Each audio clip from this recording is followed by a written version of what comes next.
नमस्कार, मैं Ramesh Sharma city big news Facebook YouTube channel में आप सबका स्वागत करता हूं। इस वक्त मैं हूं बरवाला में और हमारे साथ है हर्षमोहन भारद्वाज जी, जो कि पूर्व कर्मचारी चयन आयोग के मेंबर्स भी रहे हैं और डॉक्टर साहब संघ से जुड़े हुए हैं बहुत पुराने, और अलग अलग पद पे इन्होंने कार्य किया है।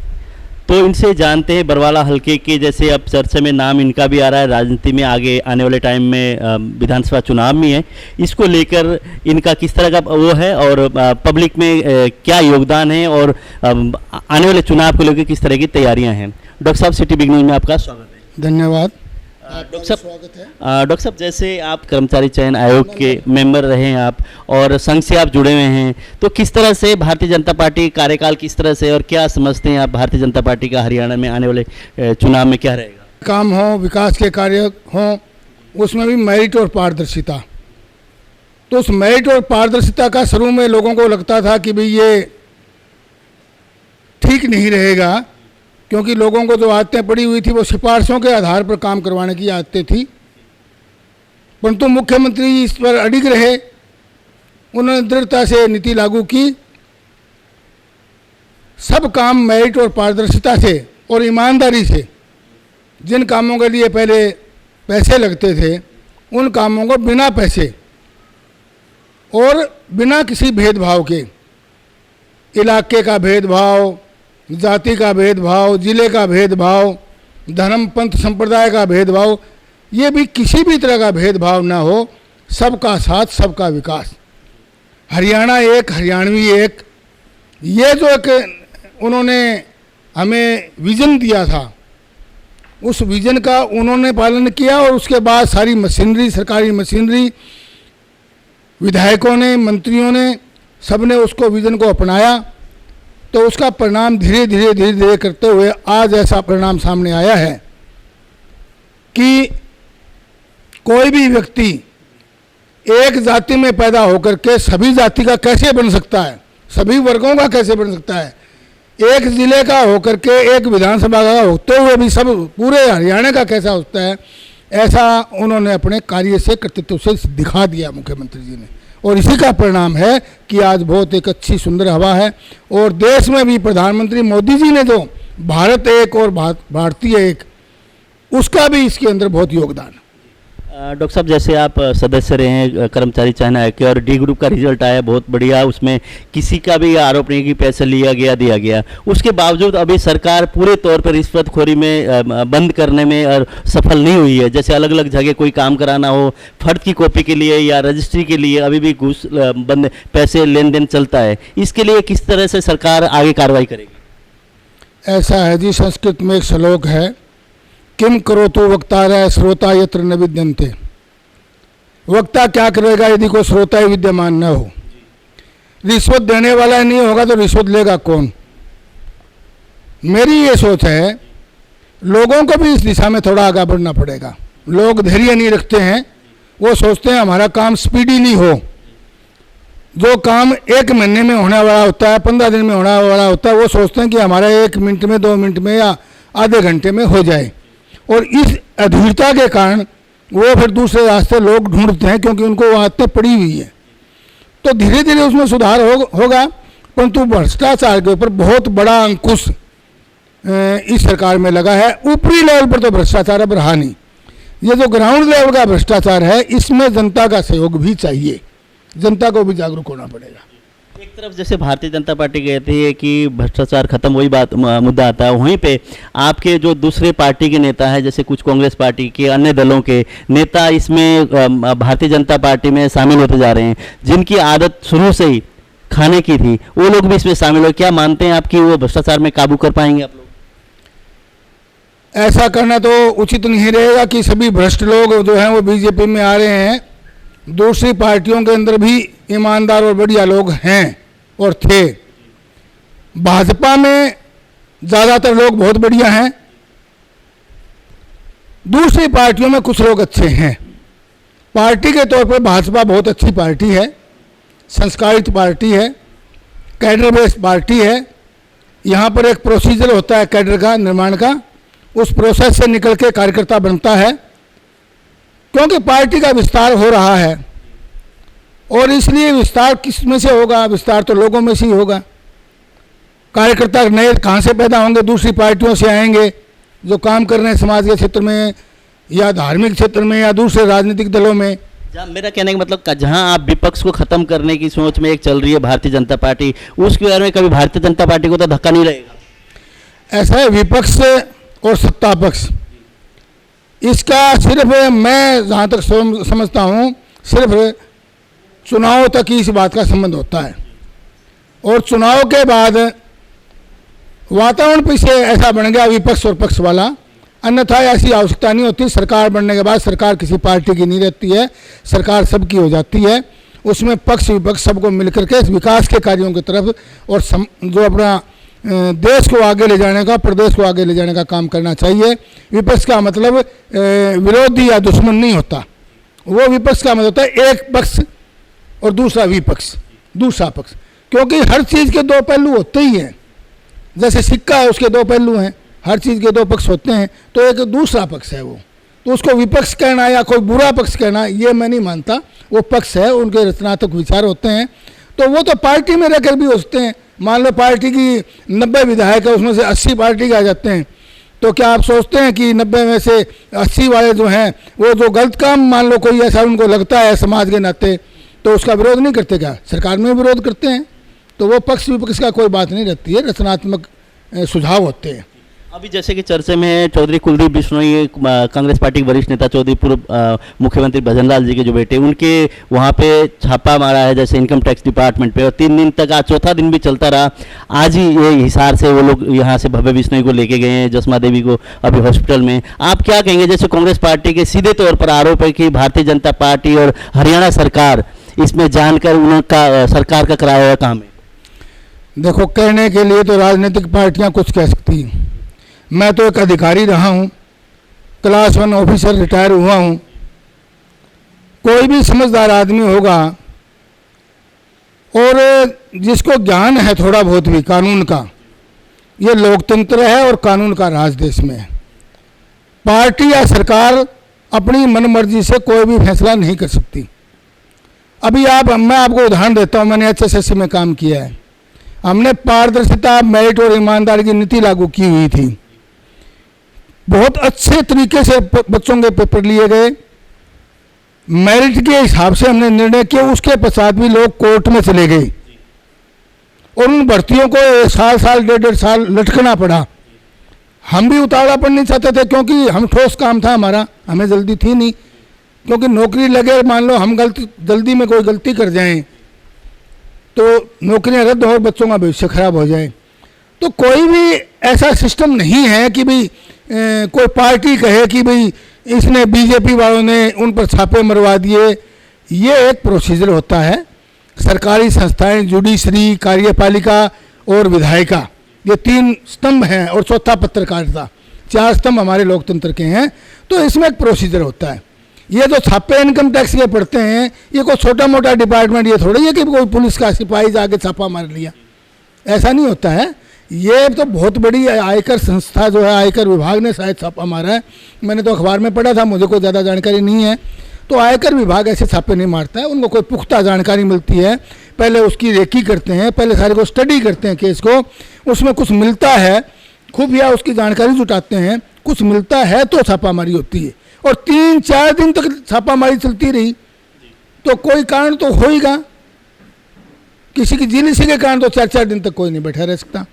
और आज देश के अंदर कोर्ट का राज्य, यदि ऐसे किसी ने किया तो फटाफट जाके, जो ये कह रहे हैं कि जीलिसी से किया, उनको कोर्ट में जाके स्टे करवाना चाहिए इस बात का, और उन अधिकारी को दंडित करवाना चाहिए साहस करके, यदि उन्होंने गलत छापे मारे हैं तो।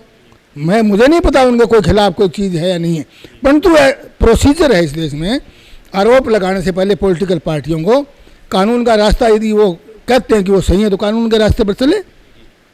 जैसे सीधे तौर पर उनका ये कहना है कि कुलदीप बिश्नोई की छवि को खराब करने के लिए, कुलदीप बिश्नोई कदावर नेता है और विपक्ष के लिए, भारतीय जनता पार्टी के विपक्ष में वही भूमिका निभाने रही, इसके चलते इस तरह का कार्रवाई हुई है। ऐसा कदावर तो बहुत नेता और बहुत है, परंतु जब कोई इसी चीज का आधार ही नहीं होगा, निराधार किस पर कोई छापा कैसे मार देगा। छवि धूमल इन छापों से किसी की छवि धूल थोड़ी होती है। यदि कुछ निकलेगा नहीं इस छापों के बाद तो उनकी छवि धूल कैसे हो जाएगी? वो साफ होकर निकल जाएंगे। डरना नहीं चाहिए इस बात से। जांच है, लोगों ने, किसी ने आरोप लगाया है या कहीं शिकायत गई है, कौन को तो शिकायत गई होगी, तो शिकायत लगने मात्र से या किसी के छापा पड़ने मात्र से छवि धूमिल नहीं होती। यदि उनका काम बिल्कुल पाक साफ है तो साफ होकर निकल जाएंगे सामने, कोई छवि धूमिल नहीं होने वाली इससे। और यदि गलत किया है तो फिर छवि धूमिल होनी ही चाहिए, चाहे मैंने किया हो चाहे आपने किया हो, किसी ने किया हो। तो आपका सीधे तौर पे कहना है कि सरकार का इसमें कोई हाथ नहीं है और जो जांच कमेटी अपनी उसमें ही कार्रवाई कर रही है? ऐसे है, सरकार का कभी हाथ होता ही नहीं है, सरकार का कभी हाथ नहीं होता है। ये तो पक्ष विपक्ष के आरोप लगाने के लिए, अपनी अपनी चमड़ी बचाने के लिए कह लो, अपनी साख बचाने के लिए जिस तरह आप सभी कह रहे हो, या अपनी झेप मिटाने के लिए, ये एक आरोप प्रत्यारोप होता है। मैं एक प्योर पॉलिटिकल आदमी नहीं हूँ, मैं तो एक अधिकारी रहा हूँ, ब्यूरोक्रेट रहा हूँ, तो मैं इस नाते कहूँगा ये ऐसा कुछ होता नहीं है। चलो हम लोग बरवाला हल्के की बात करके आपके क्षेत्र की बात करते हैं। क्यों आगे के आप आने वाले चुनाव की तैयारियों में भी आप लगे हुए हैं, कुछ लोगों की चर्चाएं के हिसाब से, हालांकि वो आपसे सीधे तौर पर जानेंगे कि आप तैयारी कर रहे हैं या नहीं कर रहे हैं। तो बरवाला हल्के के लिए आप किस तरह की सोच लेके चल रहे हैं और आप आने वाले चुनाव की तैयारियों में जुटे हुए हैं? ऐसा है, 18 तारीख तक मैं संवैधानिक पद पर था, 19 तारीख को मैंने भाजपा ज्वाइन कर ली, क्योंकि पहले मैं औपचारिक रूप से सदस्य नहीं बन सकता था ना। तो अब मेरा कर्तव्य है भाजपा की सरकार दोबारा आए, भाजपा का मैं एक कार्यकर्ता हूँ, सदस्य हूँ, तो मेरा प्रयास ये होगा, जो भी मेरे को, आज तो मेरे पास कोई भाजपा की जिम्मेवारी तो नहीं है, परंतु मैं सदस्य की जिम्मेवारी को बहुत बड़ी जिम्मेवारी मानता हूँ।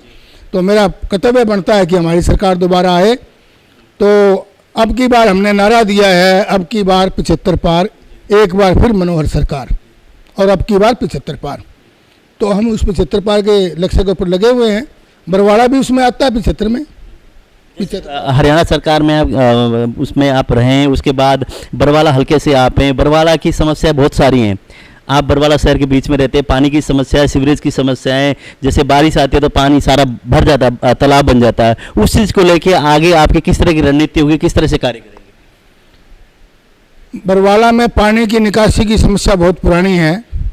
95 में फ्लड आई थी, उस समय भी यहाँ पर जो ये मेन रोड है, आज तो ये 4-4 फुट पहले से ऊंची है कम से कम।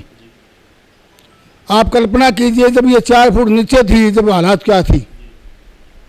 यहाँ पर लगातार 10 दिन तक मैं समझता हूँ कि 10 फुट ऊंची पानी की दीवार बहती थी बहुत स्पीड से, और उसमें हम जा नहीं सकते थे। ऐसे हालात में हमने वहाँ काम किया था फ्लड में। तो ये एक लो लाइंग एरिया तो है ही।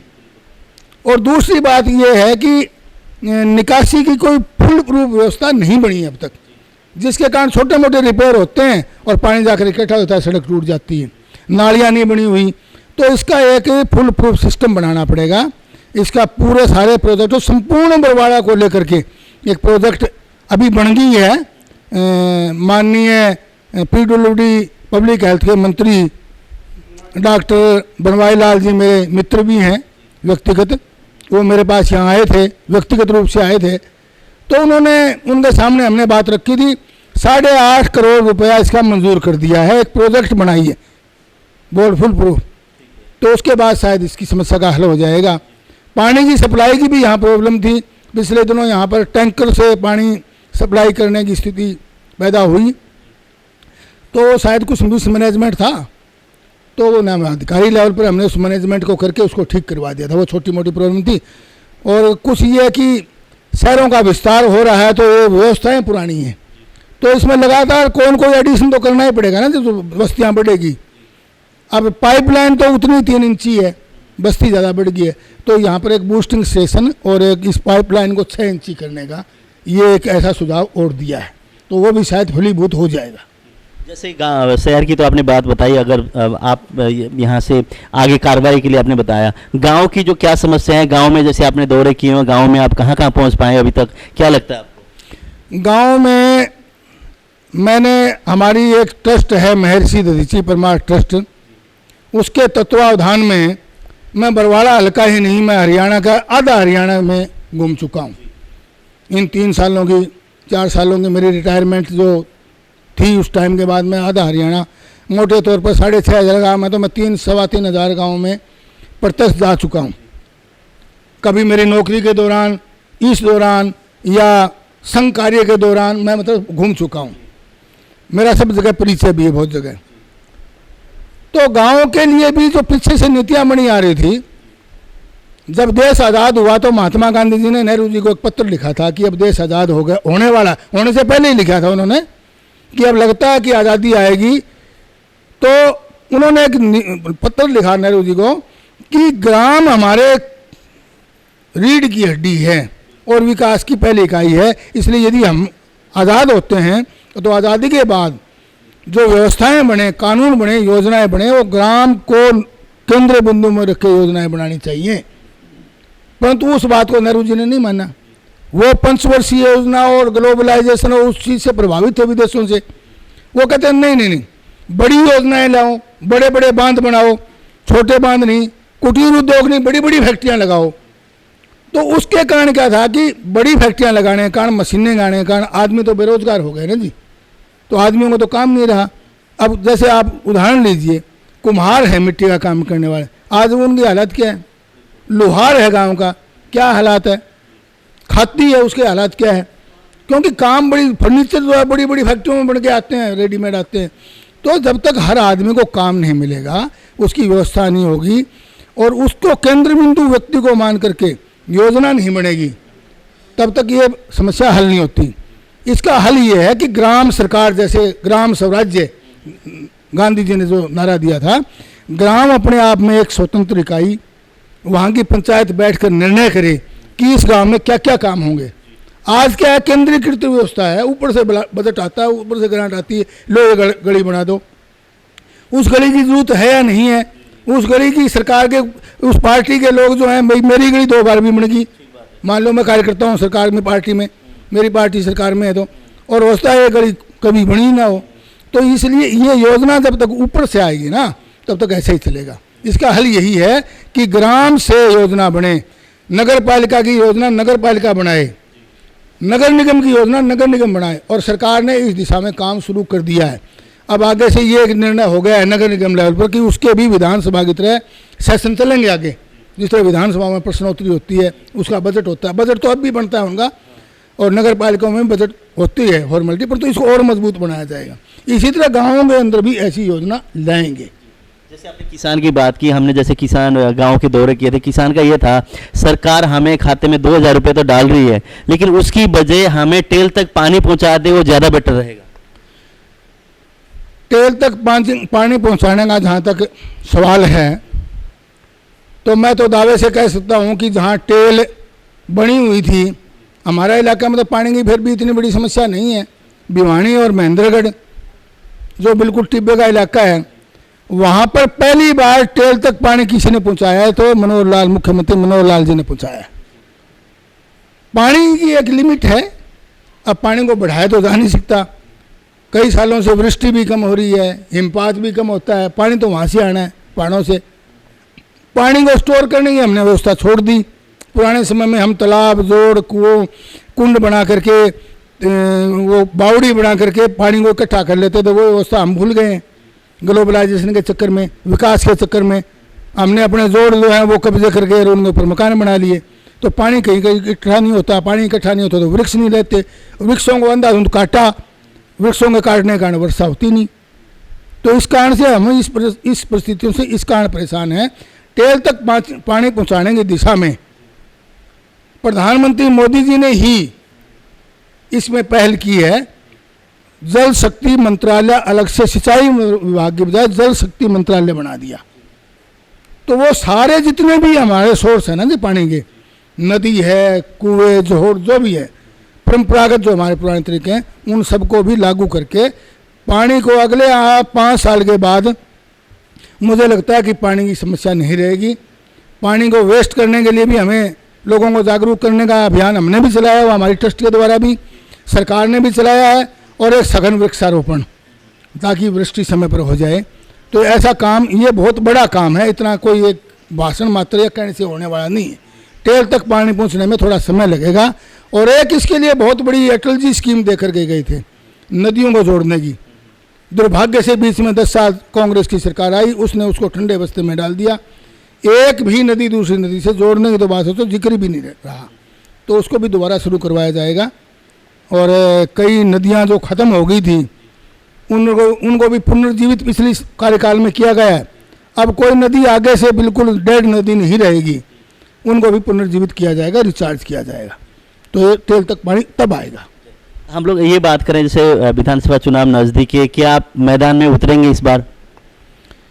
ऐसा है, जो पार्टी का कार्यकर्ता होता है, संगठन का कार्यकर्ता होता है, वो कभी मैदान में नहीं उतरता। पार्टी और संगठन ही मैदान में उतारते हैं। और यदि कोई पार्टी कार्यकर्ता, संगठन का कार्यकर्ता ये कहता कि मैं मैदान में कूद रहा हूँ, मैं चुनाव लड़ूंगा, तो या तो उसको समझ नहीं संगठन की और या फिर वो लोगों को भ्रमित करने के लिए ऐसा कर रहा है, या फिर वो झूठ बोल रहा है। ऐसा कोई नहीं होता कि मैं मैदान में कूदूंगा। मैं ऐसा कोई मैदान में नहीं हूँ। मैदान पार्टी होती है, मैदान पार्टी लड़वाएगी जिसको। हमारा तो एक ही उद्देश्य है, हम गांव-गांव सब जगह जा कर के पार्टी को मजबूत कर रहे हैं, ताकि जब भी चुनाव हो, जो भी कैंडिडेट जिसको कमल का फूल जो है वो चुनाव लड़ेगा, व्यक्ति नहीं लड़ेगा, वो जो निशान लेकर आएगा उसको वोट पड़े ज़्यादा से ज़्यादा। ऐसी तैयारी पर लगे हुए हैं। जैसे भारतीय जनता पार्टी की हम लोग बात करें तो बरवाला हल्के से बहुत सारे नेता हैं आपके।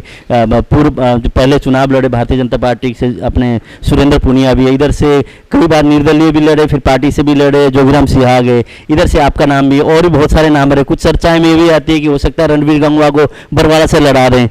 इसमें अपना आपको आप कहाँ मानते हैं और क्या समझते हैं कि आने वाले विधानसभा चुनाव में किसकी ओर जाएगा ये? अपने आप को मैं कहीं नहीं मानता। मैं एक साधारण कार्यकर्ता हूँ, अनुशासित सिपाही हूँ। संगठन मुझे कहेगा झाड़ू लगानी, मैं झाड़ू भी लगाऊंगा, हमने लगाई।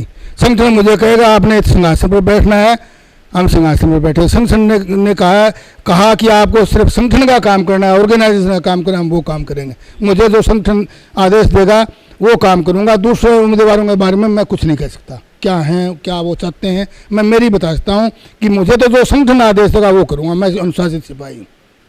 तो अगर आपको टिकट मिलता है, यहाँ से आप जीत के जाते हैं, तो बरवाला के लिए पहला कार्य आप क्या करेंगे? किस तरह का दृश्य होगा बरवाला का? मैं किसी कल्पित या कल्पना से या कोई उससे तो मैं बात कह नहीं सकता भी मैं क्या करूँगा। अभी लोगों में घूम फिर करके देखते हैं, सारा सर्वे करते हैं भी क्या क्या यहाँ आवश्यकता है। एक बात आपको विश्वासपूर्वक कह सकता हूँ, पहले भी मैंने जो कार्य किए मेरी सरकारी नौकरी के दौरान, HSS की मेंबरशिप के दौरान, लोगों के लिए सर्वसुलभ रहूँगा। लोगों को ये नहीं है कि इंतज़ार करनी पड़े, साहब अंदर बैठे हैं, साहब अंदर आराम फरमा रहे हैं और साहब ये कर रहे हैं। लोगों को 24 घंटे उपलब्धता होगी, और उपलब्धता भी ऐसी होगी कि शायद उनको मेरे पास ना आना पड़े, मैं उनको जा कर के पूछूँगा भी आपकी समस्या क्या है। तो मैं मानता हूं कि ऐसा प्रतिनिधि ही असली प्रतिनिधि है। लोकतंत्र में विधायक या सांसद ये हाकिम नहीं होता, सेवक होता है लोकतंत्र में, क्योंकि जनता ने चुना है। तो यदि उसको चुना है वो जनता का जाकर हाल ही नहीं पूछता है, तो उसको कोई, मेरी समझ में तो कोई नैतिकता के नाते उसको विधायक लाने का अधिकार ही नहीं है। तो मैं तो यदि ऐसा मुझे मान लो मौका मिलता है, हाल घड़ी तो एक काल्पनिक विषय है ये, परंतु मुझे ऐसा कोई मौका मिलता है तो मैं ये दिखा दूंगा कि ये आदर्श विधायक कैसा होता है। मैं तो ये सिटी बिग में समय देने के लिए बहुत बहुत धन्यवाद। और बहुत अच्छे तरीके से, मान सम्मान के तरीके से हमारे से बातें की, इसके लिए मैं आपका आभारी हूँ। जैसे डॉक्टर साहब ने बताया कि अगर आप यहाँ से चुन के इनको MLA बनाते हैं, विधायक बनाते हैं, तो बरवाला हल्के की जनता को इनके पास आने की जरूरत नहीं है, ये आपके पास आएंगे और बरवाला हल्के के विकास के लिए, चौमुखी विकास के लिए प्रयास करेंगे और विकास कराने में योगदान भी देंगे। कैमरा पर्सन विक्रम के साथ मैं Ramesh Sharma, city big news के लिए बरवाला हल्के से।